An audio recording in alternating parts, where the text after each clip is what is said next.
तभी उसने देखा एक अंडा जमीन में गिरा हुआ है। वो अंडे के पास जाती है। अरे ये अंडा किसका है? कोई है क्या यहाँ पर? ये किसका अंडा है? लेकिन यहाँ पर कोई नहीं था और लाडो के भी कोई संतान नहीं थी। वो अंडे को अपने घर ले जाती है। उसका पति कुछ दिनों के लिए बाहर गया हुआ। ऐसे ही कुछ दिन गुजर जाता है। फिर कुछ दिन बाद बल्लू अपने घर आता है। कैसे हो लाडो? और ये अंडा किसका है? आप आगे, ये अंडा तो हमारा ही है, आप आराम कीजिए। फिर दूसरे दिन अंडे से एक प्यारी बच्ची बाहर निकल आई।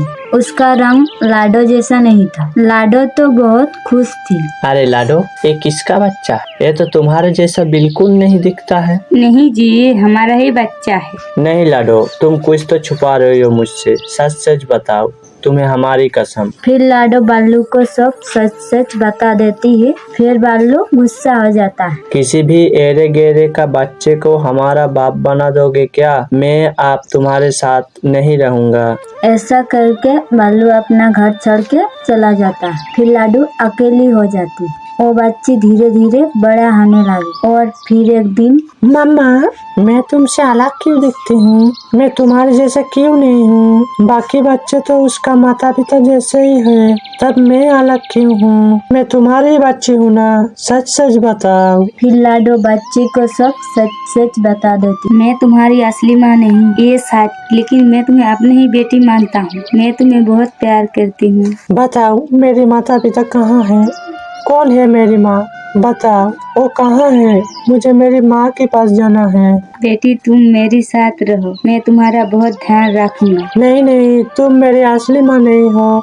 अब मैं तुम्हारे साथ नहीं रहूंगी। ये बोलकर बच्ची वहाँ से निकल जाती है। लाडो तब से अकेले में रहने लगी। कुछ महीनों के बाद बच्ची बहुत बड़ी हो जाती है और उसका 2 बेटी भी होती है। तेज बारिश के कारण उसका घोंसला टूट गया। वो अपने बच्चों को लेके वहाँ से निकल जाती। वो तीनों बारिश में भीग रहे। तभी लाडो वहाँ पे आ जाती है। अरे बेटी, तुम बारिश में क्यों भीग रही हो? दरअसल हमारा घोंसला बारिश के कारण टूट गया। तुम लोग मेरे साथ चलो, मैंने कल ही नया घोंसला बनाया है। तुम कौन हो? हम तुम्हारे घोंसले में क्यों जाएं? तुम मुझे नहीं पहचान पाओगे। मैं तुम्हें देखते ही पहचान गई। मैं तुम्हारी माँ हूँ। छी, तुम हो? हम तुम्हारे साथ नहीं जाएंगे। ये बोलकर चिड़िया वहाँ से चली जाती। लाडो फूट फूट कर रहने लगी। ये सब होते हुए पास वाले पेड़ पर दूध तोता पति पत्नी देख रहे। लाडो को रोता हुआ देख के वो दोनों लाडो के पास गए। ओ माँ, तुम दुखी मत हो, हमने सब सुन लिया। आप अपने बेटी से बहुत प्यार करती है ना? हमने सुना चिड़िया आपको असली माँ नहीं मानती है, ऐसा क्यों? फिर चिड़िया अपने दुख भरी कहानी सुनाती है। तोता और उसकी पत्नी ने सारी कहानी, तो वो भी बहुत दुखी हुए। सच में लाडो के साथ बहुत गलत हुआ था। तोता बोला, बताओ लाडो, हम तुम्हारी कैसे मदद कर सकते हैं? हम आप माँ बेटी को एक साथ देखना चाहते हैं। अगर आप मदद करना चाहते हैं तो मेरी बेटी को मना लीजिए। ऐसे बारिश में वो अपनी बच्ची के लेके कहाँ जाएगी? उसे आप मेरे घर पे ले आइए। और तोता और उसके पत्नी उड़ते हुए और रूपा चिड़िया के पास पहुँच जाते हैं। रूपा, तुम्हारी माँ तुमसे बहुत प्यार करती है। तुम्हारी जन्म भी नहीं हुआ था, तुम अंडे में थी, फिर भी लाडो ने तुम्हें बहुत प्यार से पाला और तुम्हें बड़ा किया। वो तुम्हें जन्म नहीं दिया, लेकिन वो तुम्हारी असली माँ से तो कम भी नहीं है। उसका रंग बस तुमसे अलग है, बाकी माँ का प्यार तो असली ही है ना।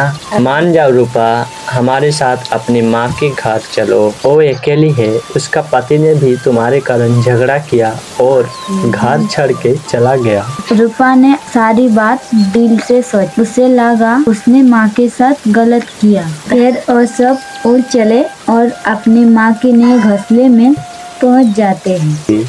लाडो अपने बच्चे को देख के बहुत खुश होती। माँ, मुझे माफ कर दो। माँ ने आपके प्यार को समझ नहीं पाया। ना जाने मैंने आपको कितना बुरा भला कह दिया। हो सके तो मुझे माफ कर दो माँ। कोई बात नहीं बेटी, आपसे हम एक साथ रहेंगे। धन्यवाद तोता भैया, हमें वापस मिलाने के लिए। फिर वो सभी एक साथ खुशी खुशी रहने लगे।